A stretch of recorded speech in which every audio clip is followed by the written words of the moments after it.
Mom sent a message. We no longer trust you. I respond, understood. 2 days later, their lawyer reached out to me in a panic. Please stay with me as I tell my story. And please, do not forget to support our channel by subscribing to our channel, liking our videos, and sharing your loved ones. Your support means the world to us. Now to our story. Mom sent me a message. We no longer trust you. I just replied, understood. 2 days later, their lawyer reached out to me in a panic. Stick with me while I share my story, and if it touches you, don't forget to support our channel by hitting that subscribe button, dropping a like, and sharing it with the people you care about. My name is Daniel Carter. I am 28 years old, an engineer from Ohio. For most of my life, I thought family meant safety, love, and loyalty. I grew up in a home where my parents, Helen and Richard Carter, made all the rules. They were strict but proud of it, saying discipline was the only way to raise strong children. At the time, I believed them. I worked hard in school, took extra shifts after classes, and did everything I could to prove myself. But behind their smiles, there was always control. They wanted to manage every step I took, what career I should choose, who I should be friends with, even how I should spend my money. If I made a choice they didn't approve of, they reminded me of everything they had done for me, making me feel guilty. I learned quickly that in our house, love always came with conditions. Still, I tried to be the perfect son. I never talked back. I helped when they needed me. I stayed out of trouble. My younger brother, Mark, was the opposite, reckless, careless, always chasing shortcuts. Yet, strangely, he was the one they seemed to protect most. When he failed, they comforted him. When I succeeded, they expected more. It felt unfair, but I told myself parents loved their children equally. That illusion broke the day I got that message from my mom. It wasn't a long text, not filled with anger or explanation, just those 5 words. We no longer trust you. No argument, no conversation, no chance to explain myself. Just a final judgment, delivered without warning. I stared at the screen for a long time. Part of me wanted to call, to demand answers. But another part of me, the tired part, knew better. I typed back one word, understood. It was short, cold, and simple, but it carried all the weight of years of silence. What hurt most wasn't just the words. It was how easily they said them, how quickly they cut me off like I was a stranger. All the birthdays, the holidays, the times I sacrificed for them, gone in a single text. My chest felt heavy, but I refused to beg. For once, I wouldn't play the role they expected. I thought that was the end of it. But 2 days later, my phone rang, and on the other end was their lawyer, voice tight, words rushed, almost desperate. That was the moment I realized this story wasn't over. It was just beginning. Growing up, I always carried the weight of responsibility on my shoulders. From the time I was old enough to understand, I knew my parents expected more from me than from anyone else in the family. My younger brother, Mark, lived with no such burden. He could break rules, skip school, or waste money, and it was brushed aside as youthful mistakes. But for me, mistakes were never forgiven. I had to be the one who kept everything together. When I was in high school, I worked late evenings at a grocery store just to save up for college applications. My parents weren't poor, but they claimed they couldn't afford to help. I didn't argue. Instead, I picked up shifts, balanced homework with long hours, and quietly carried the pressure. The unspoken rule in our family was simple. Daniel takes care of things, Mark gets protected. Mark never had to earn what he got.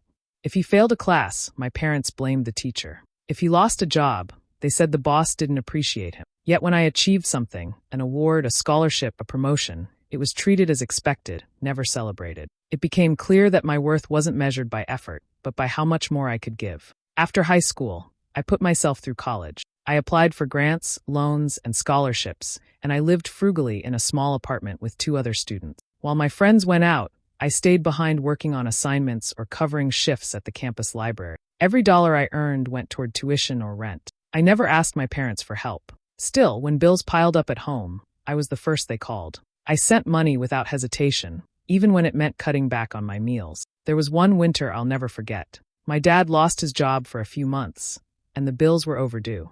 I had just enough savings set aside for the next semester's books, but I handed it over to them instead. I remember telling myself it was worth it because family comes first.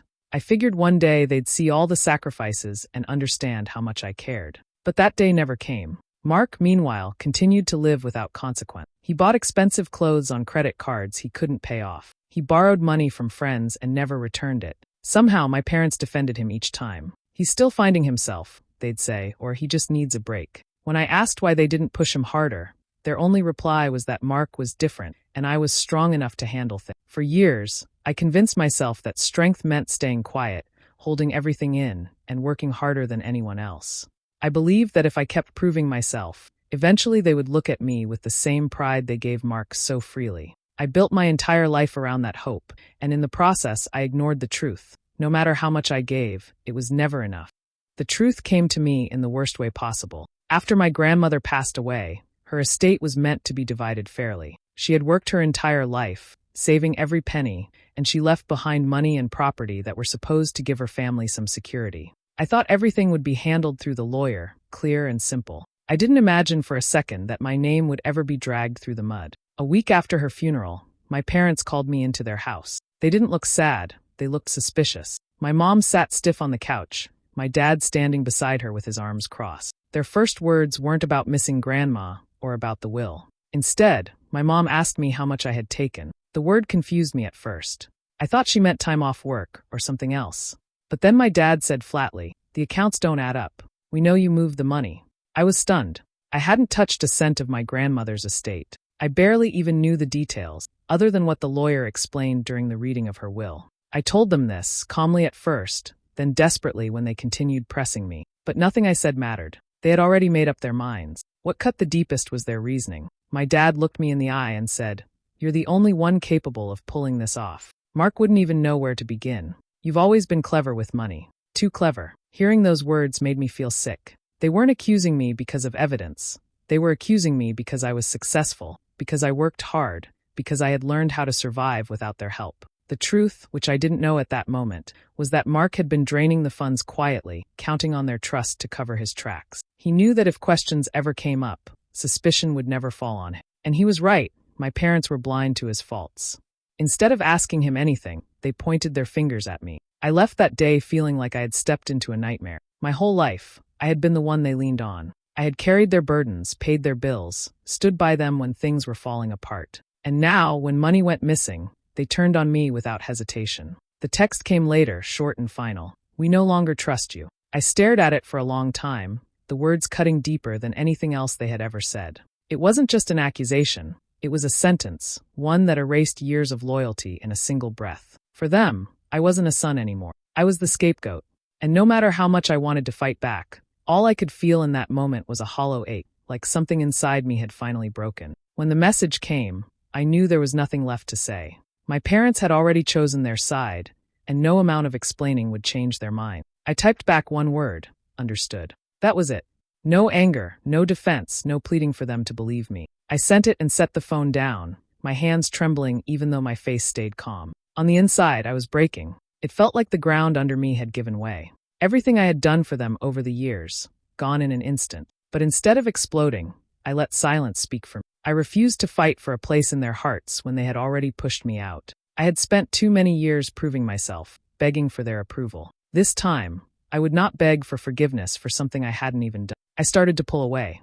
Calls went unanswered. Messages went unread. I didn't visit their house, didn't ask how they were doing, didn't try to explain myself again. It wasn't easy. Every instinct told me to fix things, to chase their love the way I always had. But I forced myself to stop. If they believed I was guilty, then they could live with that choice. The quiet was painful at first. Nights were the hardest, when I lay awake wondering how parents could turn on their child so quickly. But in that silence, I also found a strange strength. Without their constant judgment, I could finally breathe. For the first time, I wasn't carrying their expectations on my shoulders. I wasn't responsible for holding the family together anymore. What I didn't realize right away was how much my silence unsettled them. They expected me to argue, to defend myself, to plead for a second chance. That was the role I had always played, the dependable son who worked harder to prove himself. But I didn't give them that satisfaction. I didn't chase after them with explanations. I didn't storm their house in anger. I gave them nothing but calm acceptance.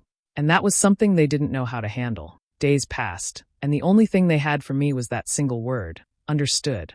I imagine it echoed in their minds. They thought they had the upper hand, cutting me off like I was disposable. But my silence flipped that balance. Suddenly, they were left wondering what I was thinking, what I might do next, why I wasn't falling apart. It didn't erase the hurt. I was still wounded deeply, but choosing not to fight gave me back a little control. Instead of wasting energy on people who refused to hear me, I saved it for myself. I decided that if they wanted me gone, then I would let them feel what that really meant. My absence would be louder than any words I could say. And slowly, That quiet became my first act of strength against them. 2 days after I sent that single reply, my phone rang. The caller ID showed a name I hadn't seen in years, Mr. Whitaker, the family's lawyer. He had been handling legal matters for my parents since I was a kid. At first, I thought he was calling to scold me, maybe to repeat the accusations my parents had already thrown at me. But the moment I picked up, I could hear the unease in his voice. "Daniel," he said quickly, almost out of breath, "we have a problem." He explained that my grandmother's estate wasn't as simple as I had assumed. Years before, she had tied several properties and financial accounts to my name, ensuring that her assets would be shared fairly. Because of that, nothing could be moved, sold, or signed off without my approval. And now, with my parents trying to shift things around, they had hit a wall. I sat in silence, listening as he rushed through the details. My parents hadn't mentioned any of this when they accused me. They had made it sound like I was already cut out, like I had no claim to anything. Yet here was the lawyer, panicking because without me, their plans were frozen. Mr. Whitaker's tone carried urgency. "Daniel, your parents need your signature to finalize these transfers. Until then, everything is locked." I didn't respond right away. Part of me was shocked, part of me oddly calm. For the first time, the power wasn't in their hands. It was in mine. They had pushed me out, branded me a thief, and told me I was no longer trusted. Yet here they were, scrambling behind the scenes, unable to move forward without me. The irony wasn't lost on me. I thought back to that cold message from my mom, the way they had dismissed me so easily. And now their lawyer was the one reaching out, not to accuse me, but to plead for cooperation. I finally said, "If they want my signature, they can have my lawyer contact me." My voice was steady, even though my heart was pounding. For once, I wasn't reacting in pain or desperation. I was setting the terms. There was a pause on the other end, as if he hadn't expected me to answer that way. He cleared his throat and said he would relay the message. The call ended, and I sat there staring at the wall, a strange mix of emotions running through me. I wasn't celebrating, but I wasn't broken anymore either. For years, I had believed I was powerless in this family, always bending to their rules. But at that moment, I realized something important. They needed me more than I needed them. Their trust might have been gone, but their dependence hadn't disappeared. And that shift, subtle, quiet, but undeniable, changed everything. The next time Mr. Whitaker called, I was ready. He tried to sound professional, but I could still hear the nervousness in his voice. My parents were pushing him to convince me to sign the papers quickly. He explained again how simple it would be if I just agreed. This time, I didn't let him rush me. I told him clearly, "I'll be reviewing everything with my own attorney. From now on, anything involving me must go through him." The silence on the other end told me I had caught him off guard. For years, I had been the son who gave in, who carried the weight, who tried to smooth things over for the sake of peace. Now I was drawing a line, and it wasn't just for show. I wasn't going to be pressured into decisions that weren't in my best interest. Mr. Whitaker eventually agreed, though his tone carried frustration. He said he would update my parents. I ended the call without hesitation, feeling a steadiness in my chest that had been missing for a long time. It was the first time I had ever handled them on my terms. From that point forward, everything shifted. My parents, who had once dismissed me so easily, suddenly couldn't avoid me. They couldn't pretend I was irrelevant when my name was written across documents they needed. Yet they didn't reach out to me directly. Instead, they kept trying through Mr. Whitaker, hoping I'd bend if the requests came from him instead of them. I didn't block communication, but I made it clear there would be no phone calls, no texts, no dramatic meetings in their living room. If they wanted something, they could send it through my lawyer. It was a small boundary, but it forced them to treat me with a respect they had never given before. It was strange how quickly things turned. Just days earlier, they had stripped me of their trust, throwing me aside without hesitation. Now, that arrogance had shifted into desperation. They wanted something from me, and I was no longer the son who jumped to fix everything. The betrayal no longer lived only in my heart. It had moved into the realm of money, property, and legal rights. And in that space, I wasn't the weak one anymore. I finally saw a way to reclaim my dignity, not by shouting or proving my innocence, but by standing firm. Each time my lawyer updated me, I felt the balance tip further. I didn't need revenge in the loud, dramatic sense. What I needed was control over my own choices. And now, for the first time, I had it. It was a quiet victory, but powerful. My parents had tried to erase me, but their own choices had left them stuck. And instead of me begging for their trust, they were the ones waiting for my decision. It didn't take long before Mark decided to step in himself. One evening, my phone lit up with his name. I almost didn't answer, but something in me wanted to hear what he had to say. The moment I picked up, his voice exploded through the speaker. "You're ruining the family," he shouted. "Do you have any idea what you're doing? Mom and Dad are a mess because of you. All you have to do is sign the papers. But no, You have to drag this out like a selfish brat." I stayed quiet, letting him burn through his anger. His words came sharp and fast, full of blame, as if every problem we had ever faced rested on my shoulders. That had always been his way: dodge responsibility, shift the weight, and let someone else clean it up. For years, I had let myself carry it, but not this time. When he finally paused to catch his breath, I answered calmly, "I didn't ruin this family, Mark. You did. And Mom and Dad let you." The line went quiet for a second, and I could almost hear him choke on the words. He wasn't used to me pushing back. He was used to me keeping the peace, smoothing things over so he could keep living without consequence. But I had no patience left for that. I reminded him of the money that disappeared from Grandma's accounts. How it had been him, not me, sneaking behind the scenes while our parents defended him blindly. I told him how unfair it was that I had spent years working myself to exhaustion while he wasted opportunity after opportunity, knowing they would always cover for him. "You've been protected your whole life," I said firmly. "And now, when it's time to face the results of your choices, you want me to take the fall again. That ends here." Mark's anger turned into sputtered excuses. He claimed I didn't understand, that things were more complicated, but I could hear the edge of panic in his voice. He wasn't just scared of me refusing. He was scared of what it meant for the way our parents saw him. For once, they couldn't use me as the solution to his problem. I didn't shout. I didn't argue. I simply told him that if he wanted to clean up his mess, he'd have to do it without me. Then I ended the call before he could throw another accusation my way. For the first time in my life, I felt free from his manipulation. I wasn't his safety net anymore. I wasn't going to absorb the blame while he kept skating through life. Standing up to him didn't erase the years I had lost, but it gave me something I had never had before, a voice that wasn't afraid to speak the truth. And that truth hit harder than any anger I could have shown. Working with my lawyer changed everything. For the first time, I wasn't walking into a fight empty-handed. I had someone guiding me through every detail of my grandmother's will, every paper, every account. My lawyer explained that the documents were clear. Her assets were to be divided fairly, without shortcuts or hidden deals. All I had to do was stand firm and make sure nothing was signed without proper. As we dug deeper, the truth began to surface. Bank statements showed unusual withdrawals leading up to her passing. The trail was messy but undeniable. Money had been siphoned off quietly, piece by piece. And the name tied to those movements wasn't mine. It was Mark's. He had been draining funds with complete confidence that no one would ever question him. When the evidence was presented, my parents could no longer pretend. For weeks, they had painted me as the villain, convinced I was too capable to be innocent. But now, the facts were staring them in the face. Their golden son, the one they always defended, had been the one taking advantage of them. I didn't throw the truth in their faces. I didn't show up to scream, "I told you so." Instead, I let the lawyer handle everything formally, step by step. Each time a document proved my innocence and revealed Mark's lies, I simply stayed silent. That silence carried more weight than any outburst could. My parents had to watch as the lawyer blocked their attempts to move assets without my consent. They had to accept that the accounts couldn't be touched until everything was settled properly. They had to face the reality that their blind trust in Mark had backfired. I wasn't interested in punishing them publicly. I wasn't out to destroy their reputation or drag Mark through the mud. What I wanted was simple: to protect what was mine and to finally stop being the scapegoat. For once, I didn't carry their problems.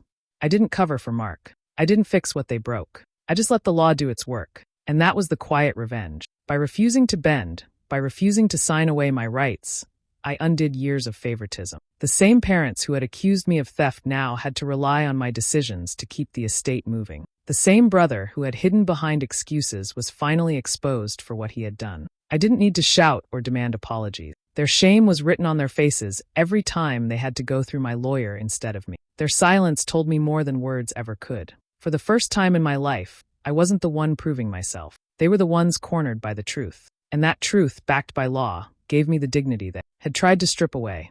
Not long after the truth about the missing money came out, my parents finally reached out. This time, it wasn't through the lawyer, it was them directly. They invited me to sit down and talk, saying we needed to clear the air. A part of me almost didn't go, but I wanted to hear what they had to say, not because I hoped for an apology, but because I wanted closure. When I walked into their living room, the mood was completely different from the last time I had been there. My mom's voice was soft, almost rehearsed. My dad tried to sound calm, but I could see the unease in his eyes. They didn't open with "we're sorry." Instead, they said everything had been a misunderstanding. They explained how grief over Grandma's passing had clouded their judgment. They said stress had made them jump to conclusions. I sat there quietly, letting them talk. A year ago, I would have tried to defend myself or begged them to see me for who I really was. But now I didn't feel that need. I listened, not because I believed them, but because I finally understood that their excuses didn't carry the same weight anymore. When they finished, I thanked them for speaking with me. Then I said the only thing that truly mattered. Trust is like glass. Once it's shattered, you can't put it back together. The words hung in the air. My mom looked down at her hands. My dad opened his mouth to reply, then closed it again. I didn't raise my voice or fill the silence with more explanations. That single sentence carried everything they needed to know. I made it clear that I wasn't holding on to anger, but I also wasn't pretending nothing had happened. Their betrayal had cut deep. The day they accused me of stealing, the day they told me I was no longer trusted, something inside me broke. And no matter what reasons they gave now, it couldn't erase that moment. I told them I hoped they would find peace, and I meant it. But I also told them I wasn't going back to the way things used to be. I had found strength in walking away, in protecting myself, in no longer living for their approval. That strength mattered more than patching up a relationship built on conditions. When I left their house, I didn't feel the ache I had carried before. I didn't feel the weight of trying to fix everything. What I felt was clarity. They had chosen their side when they believed lies over me. I had chosen mine when I stopped chasing their love. The closure didn't come from their words. It came from my decision to let go. For the first time in my life, I wasn't their son trying to prove himself. I was simply Daniel, and that was enough. With the estate finally settled, I received my share of what my grandmother had intended for me. It wasn't just money. It was the proof that she had trusted me, even when my parents didn't. I used part of it to buy a small house.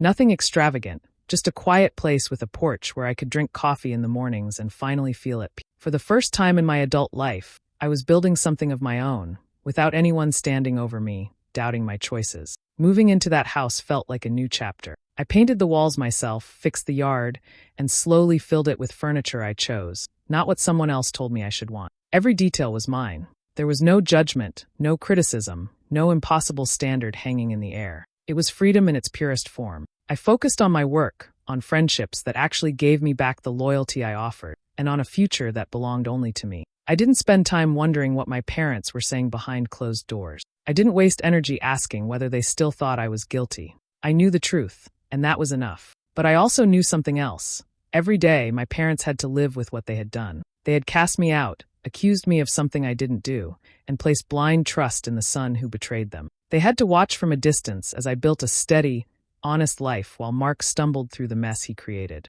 That was a consequence louder than any argument I could have given them. I never went back to being the son who begged for approval. I never tried to win them over again. Instead, I let my actions speak. They saw me move forward without them. They saw me succeed where they thought I would fail. And in their silence, I knew they understood the truth. The child they had dismissed was the one who stood strong when everything else crumbled. Revenge didn't come with shouting matches or public exposure. It came quietly, in the form of independence, dignity, and peace of mind. It came with every brick of that house I built. Every morning I woke up free of their control. Every choice I made for myself. Sometimes revenge isn't about screaming or fighting. It's about walking away, living well, and letting them realize too late who they lost. That was my victory. Not loud, not dramatic, but lasting. And in the end, it was enough.